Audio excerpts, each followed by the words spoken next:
Well, thank you kindly, Mr. Chairman, and welcome, Secretary Noem. We're glad to meet you, even though it's been 13 months since you took office and more than 5 weeks since 2 American citizens were shot dead in Minneapolis. Renee Good was a 37-year-old poet, about 20 years younger than you are now, and like you, both a devout Christian and the mother of 3.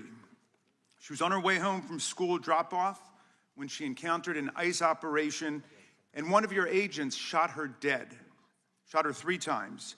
She bled out in the driver's seat of her car after your agents refused to let a doctor or EMTs approach her. You expressed no sympathy for her family and no regret for her killing by an ICE agent. You ran a smear campaign against Renee Good. You called her a domestic terrorist. Alex Preddy was also 37 and, like you, a federal worker. He was an ICU nurse at a VA hospital, outstanding in his job, providing comfort to many of our vets in their final hours. He was standing on a street corner filming your agents as they roughed up peaceful protesters. Americans have a First Amendment right to record government agents in public places, as 8 different federal circuit courts have unanimously found. But your agents pepper sprayed Alex Preddy for helping a woman that they had pushed to the ground. Then they threw him to the ground. They beat him up. They stripped him of a lawful firearm he had never touched. And then, after confiscating it, they shot him dead with 10 bullets. Before his body was even cold, you launched a smear campaign against him, using the same language, asserting without evidence that Alex Preddy had committed a, quote, act of domestic terrorism and intended to kill law enforcement.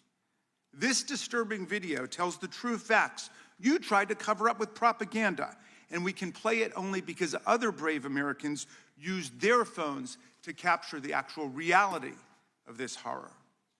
Deadly ICE-involved shooting out of Minneapolis. The Minneapolis police chief says a woman was killed after being shot in the head by an ICE agent.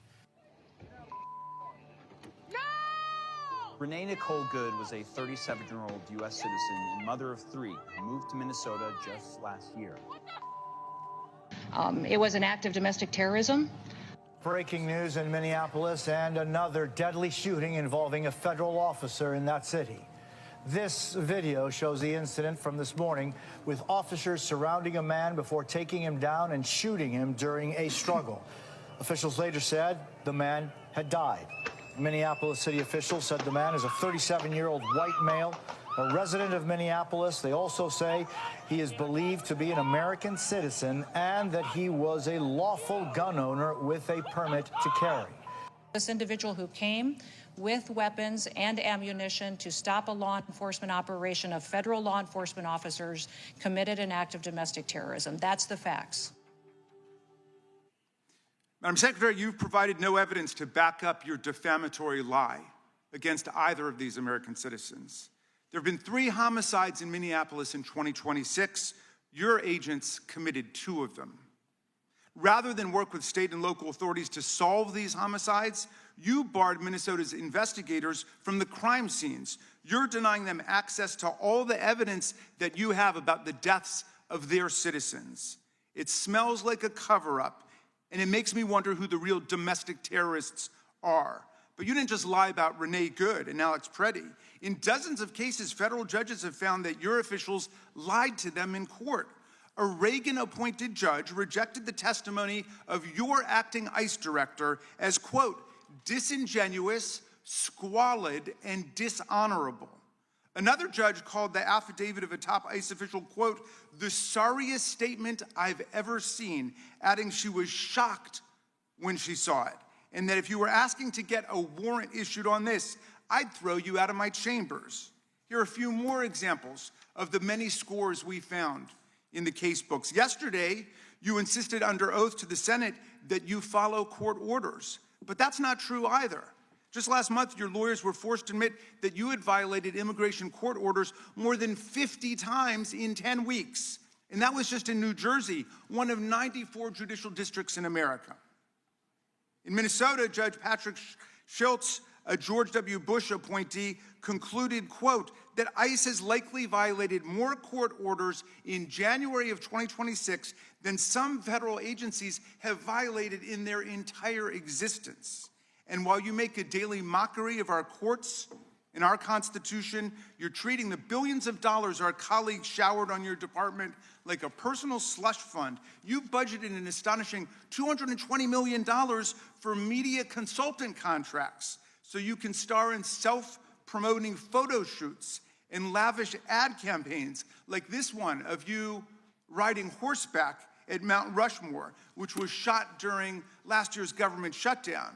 You're living rent-free in the official waterfront residence reserved for the commandant of the U.S. Coast Guard. You spent $172 million to buy not one, but 2 luxury jets for your travel, and now you're using taxpayer funds to lease a 3rd jet, a $70 million luxury 737 MAX with a queen-size bedroom in the back, a deluxe serving bar, and 4 flat-screen TVs. A big, beautiful jet paid for by the big, beautiful bill. Yesterday, under questioning the Senate, you said you plan to refurbish this jet to make it into this kind of airplane, which is what's actually being used for deportations in order to save the taxpayers' money. In other words, you're saying that's actually a deportation plane, but wouldn't it have been cheaper just to buy a deportation plane in the first place? It's like buying a Rolls Royce to turn into a Metro bus. I was almost prepared to buy that story of how the jet was both for executive travel and mass deportation. And then I heard about an airborne episode of entitlement, arrogance, and contempt that I could hardly believe. Apparently, when your special blanket, your blankie, was left on one of the government jets and not transported over to the new one, your special government employee, Corey Lewandowski, chivalrously stepped forward to fire the pilot midair, a 2003 Coast Guard Academy graduate and distinguished U.S. Coast Guard commander in Air Station, Washington, D.C. But then he had to be rehired immediately because there was no one else who could fly the 2 of you on the rest of the journey back home. Secretary Noem, you're flying high now, maybe even a little bit too close to the sun. But with all these free planes and houses and pilots, you've traveled a long distance from your actual job and the things you should be doing as head of Homeland Security. Your agency is charged with protecting the homeland. It includes FEMA, TSA, the Secret Service, the Coast Guard, the Cybersecurity and Infrastructure Security Agency, as well as ICE and CBP.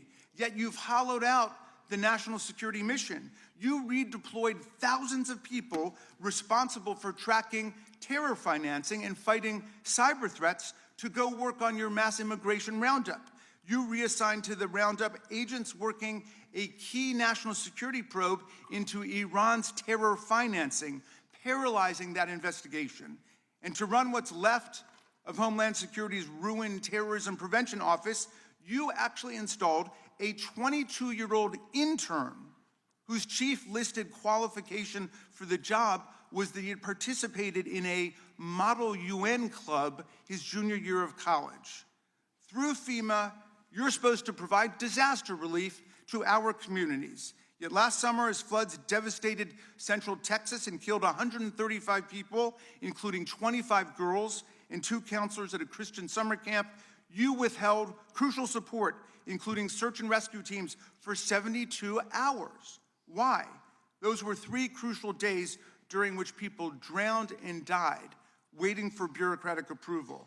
You promised to use ICE and CBP to expel the worst of the worst, undocumented immigrants guilty of committing violent crimes like the people responsible for murdering the children of these angel families, these angel moms and dads who've joined us today. Instead, your masked agents have been indiscriminately rounding up any and all immigrants and citizens who your agents think look like they might be immigrants. They've arrested kindergartners, daycare teachers, and parents dropping off kids at school. They drag grandparents out of their homes in their underwear in sub-zero temperatures and rip children out of their beds in the middle of the night or use them as bait to arrest their parents. Just last month, your agents picked up Nurul Shah Alam, a severely disabled and nearly blind Rohingya refugee lawfully in America who didn't speak English. You claimed your agents dropped him at a safe, warm location. Again, not the truth. They dropped him off miles from his home in the dark at a closed coffee shop in sub-freezing temperatures. And now, because of this cruelty, this man too is dead. You have 250,000 employees and a budget larger than that of 150 countries. You command over 80,000 sworn law enforcement officers, more than the number of police officers in New York, Chicago, LA, Houston, DC, Las Vegas, and Dallas combined. On top of that, our colleagues have handed ICE an additional $75 billion by slashing funds for Medicaid, children's health insurance, and rural hospitals. Secretary Noem, your job is to protect the homeland, but the most precious possession that we've got in our homeland is our freedom and the Constitution and the Bill of Rights that protect it. You seem to have forgotten what our most precious possession is. The billions of dollars showered on your department have paid for violence and chaos in the American heartland and a sweeping assault on the basic rights of the American people. But the heroic citizens of Minneapolis have shown America how to fight back against this reign of terror and win with the truth, with solidarity, with mutual self-help, with creative joy and humor and music, with mass nonviolent assembly and protest, and with irrepressible love of children and kindness towards animals and other living things. You've turned our government against our people, and you've turned our people against our government. But the people are winning today, although we know we must continue to wake up every day, like the people of Minneapolis, and go out and fight for constitutional freedom. We are clearly in the fight of our lives, and we obviously have very serious questions for you today about what you are turning our government into. I yield back, Mr. Chairman.